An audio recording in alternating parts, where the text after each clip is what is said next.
Iran, America এবং ইসরায়েলের যুদ্ধে গত 40 দিন যাবৎ চলছিল। আর আমি সবসময় অনেক আপডেট দিয়েছি এই যুদ্ধের, বলা যায় রাত জেগে অনেক আপডেট দিয়েছি এবং কিছু ভিডিও তৈরি করেছি।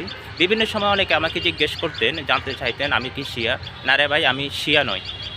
আমি শিয়া নয়, তাছাড়া শিয়া সুন্নি এসব নিয়ে আমি ভাবি না। আর শিয়া নিয়ে ভাবার মতন সময় আমার নেই। আমার এমনিতে মেলা কাজ, আর শিয়াদের ব্যাপারে আমার ন্যূনতম আগ্রহ নেই। তবে হ্যাঁ, ইরানের ব্যাপারে আমার অনেক আগ্রহ আছে। কেননা এই আগ্রহটা সৃষ্টি হয়েছে যখন আমি ছোটোকালে জ্ঞান বিজ্ঞানে মুসলিমদের অবদান পড়েছি। তখন দেখেছি ইরানি বিজ্ঞানীরা তারা পৃথিবীর বিজ্ঞানে সভ্যতায় কী পরিমাণ অবদান রেখেছে, বিশেষ করে চিকিৎসা বিজ্ঞানে। তখন থেকে আমার পারস্যের সভ্যতা ইরানের প্রতি আগ্রহ সৃষ্টি হয়। তাছাড়া ইরানের সাহিত্য, ইতিহাস, ঐতিহ্য, কালচার, তাদের সভ্যতা, ট্র্যাডিশন, এগুলো আমার খুব ভালো লেগেছে।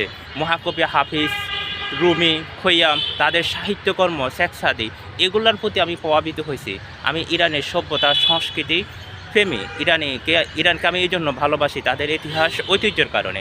ভাই, আমি শিয়া প্রেমী নই, আর শিয়াদের ব্যাপারে আমার ন্যূনতম কোনো আগ্রহ নেই, থাকারও কোনো কারণ নেই। ধন্যবাদ সবাইকে।